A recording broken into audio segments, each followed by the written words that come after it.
sebagai salah satu pelukis terbesar yang pernah dilahirkan di bumi Nusantara, mungkin tidak setenar nama-nama pelukis legendaris Indonesia lain, semisal Basuki Abdullah atau Avandi. Masa hidup Raden Saleh yang terentang jauh pada zaman penjajah Belanda di awal abad ke-19, ketika nama Indonesia bahkan belum dilahirkan, memang membuat kepeloporannya sebagai perintis seni rupa modern Indonesia kurang diketahui. Terlebih koleksi lukisan Raden Saleh yang kini dihargai hingga puluhan miliar rupiah sangat jarang dipamerkan di tanah air. Kumpulan lukisan dan gambar karya Raden Saleh baru dipamerkan secara tunggal di Indonesia pada Juni 2012 lalu di Galeri Nasional Jakarta. Dia itu manusia langka, manusia yang melebihi zamannya.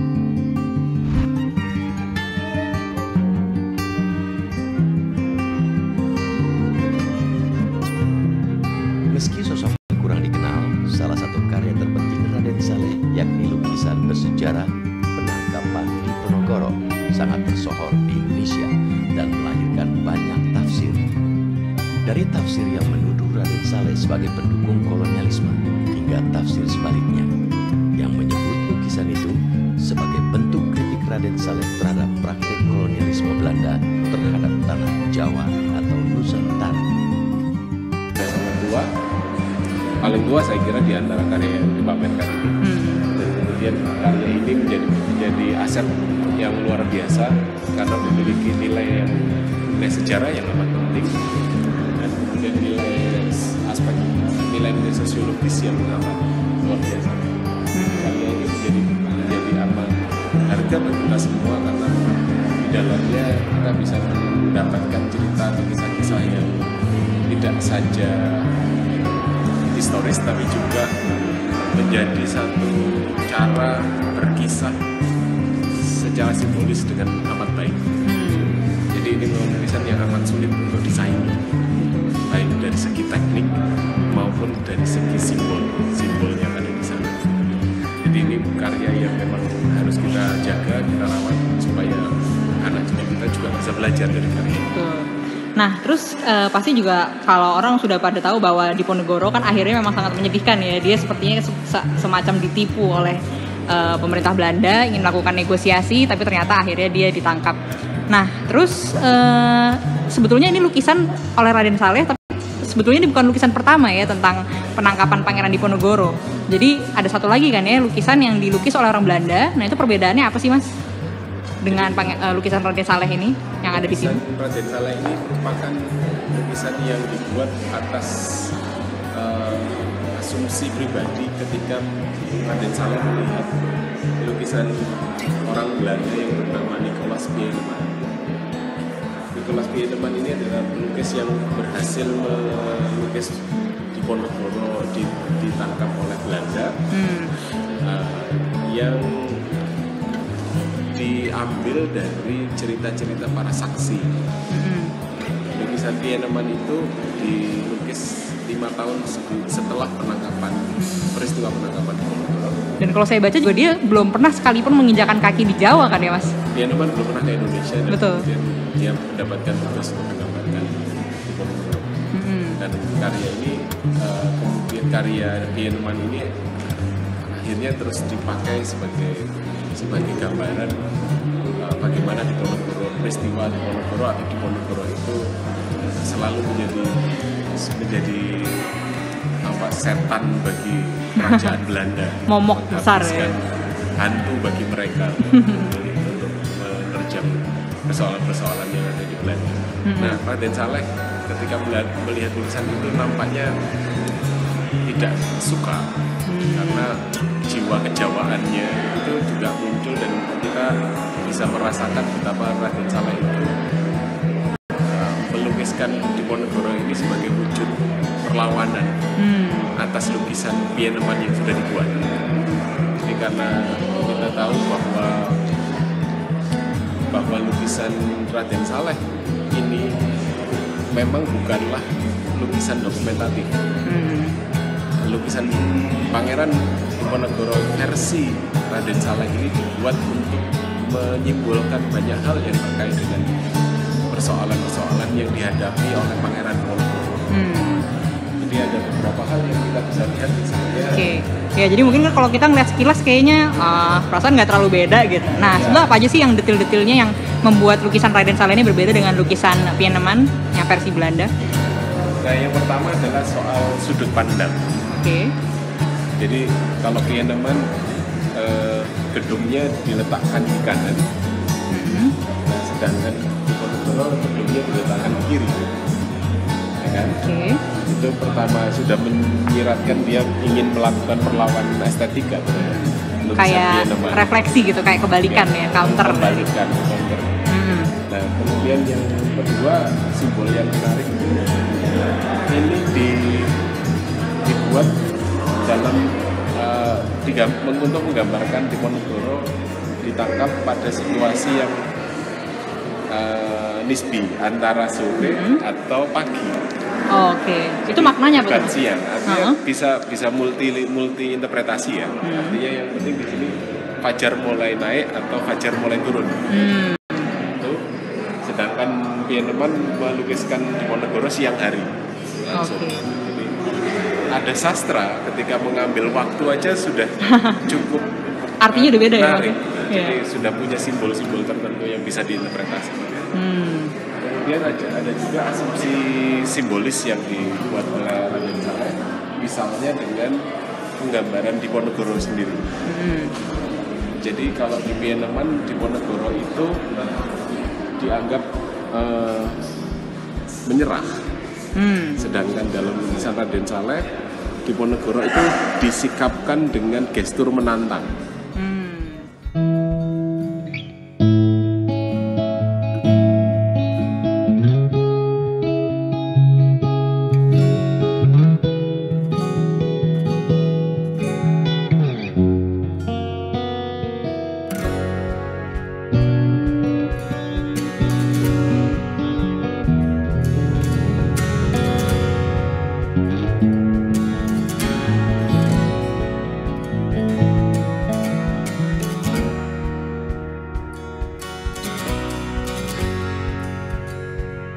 Raden Saleh juga merupakan pelukis Nusantara pertama yang karya-karya lukisannya banyak dipajang dan dikoleksi sejumlah museum di Eropa.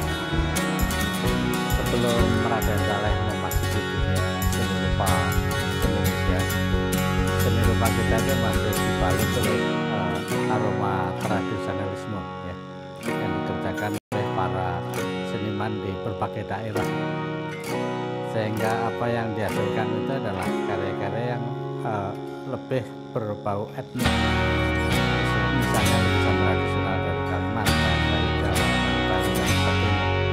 Ketika Raden Saleh memulai karirnya sebagai penulis dan dia mempelajari dunia seni lukis barat, maka mulailah seni lukis modern Indonesia, yang artinya seni lukis dalam artian bahwa ada pengaruh barat masuk dalam dunia seni rupa Indonesia lewat karya Raden Saleh. Raden Saleh Syarif Bustami lahir di Terbaya, Semarang pada tahun 1811 dari pasangan Rahman Jawa, Said Hussein bin Abdi bin Awal dan Raden Ayu Syarif Kusuma. Sejak kecil Raden Saleh duduk bersama pamannya Raden Abu Bakar Suharto, seorang bupati Semarang yang terpelajar. Sang ayah tahun 1919 menerbitkan sejumlah tradisi dari Jawa yang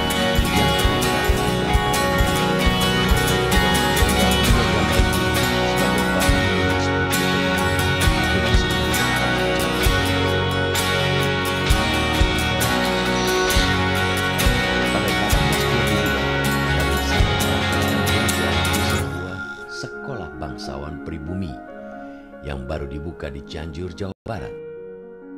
Berkat keluasan pergaulannya, Raden Saleh yang bakat menggambar yang sudah terlihat sejak masih muda bisa berkenalan dan belajar kepada H. Payen, pelukis Belgia yang didatangkan pemerintah Hindia Belanda untuk melukis pemandangan Nusantara. Pada tahun 1829, atas saran Payen, pemerintah Hindia Belanda mengirim Raden Saleh ke negeri Belanda untuk belajar seni lukis. Pengalaman belajar serta hidup di negeri Belanda dan sejumlah negara Eropa lain kelak sangat mempengaruhi gaya melukis dan pemikiran seorang Raden Saleh. Karena itu ketika Raden Saleh pada satu saat di Belanda bertemu dengan utusan Jenderal de Kock dan dia disuruh melukis mengenai keluarga de Kock, dia menolak sama sekali dan marah. Paling menarik adalah karya-karyanya itu memang sangat unggul jika dibandingkan dengan karya-karya unggulan di Eropa. Kepersisan, ya, ketepatan, semuanya itu tidak tertandingi. Sehingga pada saat seniman-seniman Eropa, ya, seniman romantik Eropa itu melakukan eksibisi keliling Eropa, karya Raden Saleh ini juga ikut dibawa. Saat beasiswa belajarnya habis, Raden Saleh mengajukan permohonan untuk tetap tinggal di Belanda dan belajar ilmu-ilmu lain. Pada tahun 1839, pemerintah Belanda mengirim Raden Saleh untuk melakukan perjalanan artistik ke sejumlah negara Eropa.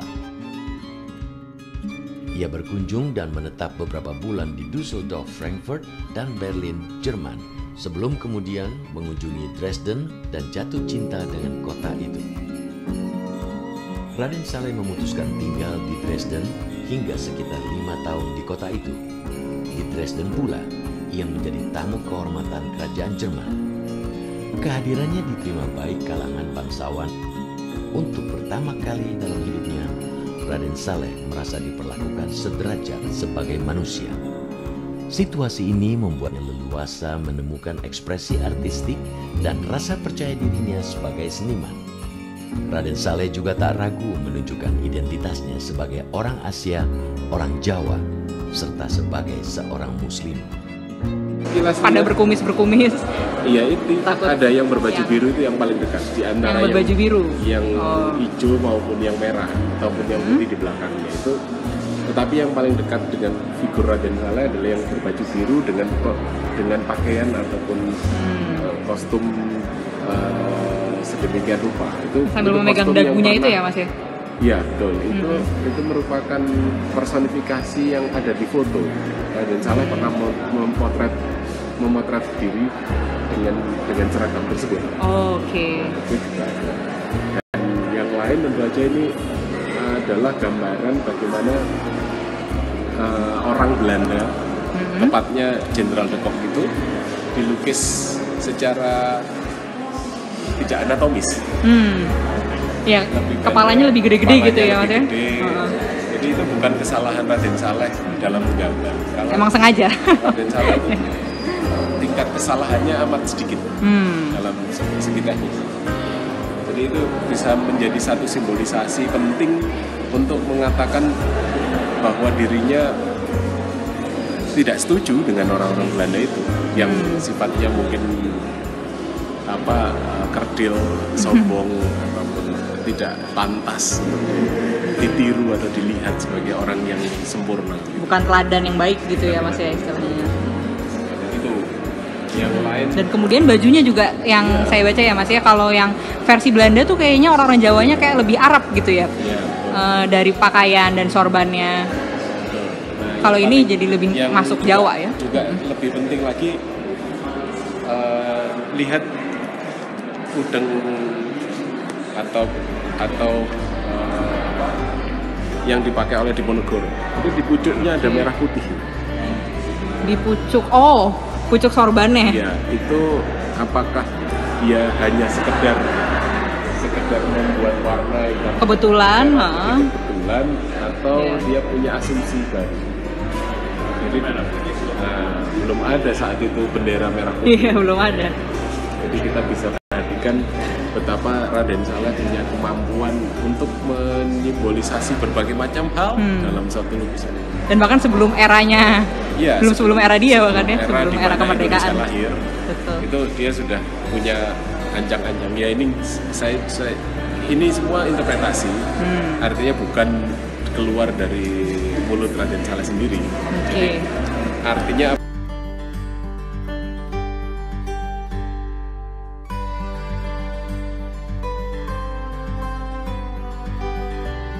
dan erat dengan seorang bangsawan terpandang bernama Mayor Seri.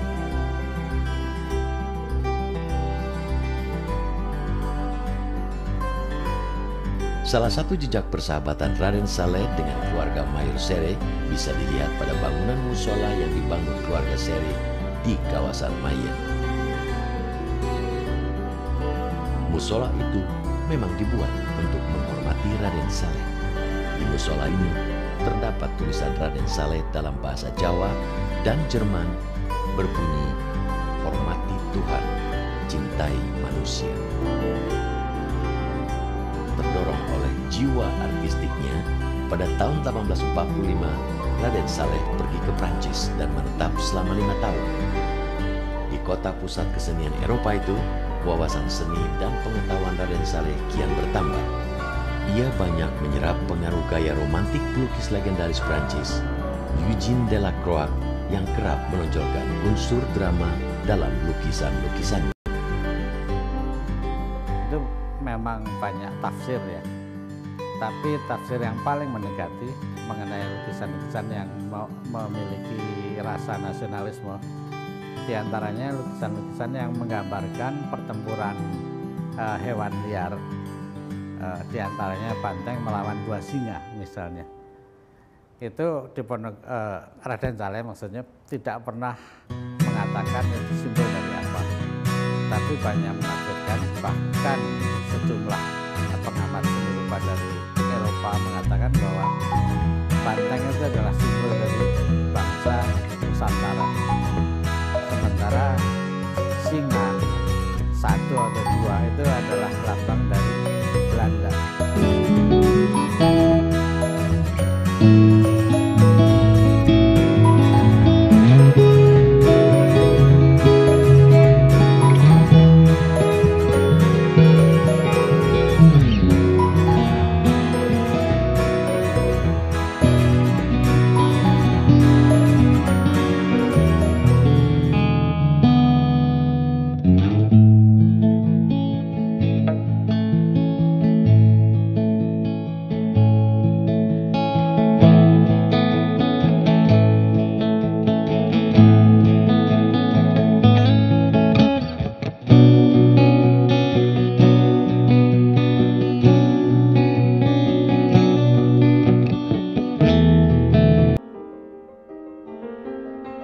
Menjelang akhir hayatnya, Raden Saleh sempat ditahan oleh penguasa kolonial Belanda karena dituduh mengilhami pemberontakan gerakan Ratu Adil di Kerawang dan Bekasi pada tahun 1867. Satu hidup yang tragis sebab dia mau jembatani Eropa dan dunia pribumi.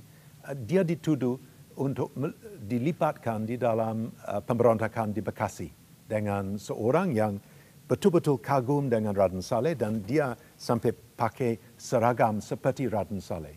Dan dia seperti dituduh terlibat di dalam pemberontakan di Bekasi. Nah, itu satu bohongan dari Belanda, tapi dia seperti orang kriminal biasa, dikepung di dalam villa di Bogor, ditangkap dengan keluarga, dimasukkan dalam bui, diwawancarai, diinterogasi dengan residen. Hai Saleh, ya, kamu adalah pelukis sang raja, tapi sebenarnya orang pengkhianat juga, ya.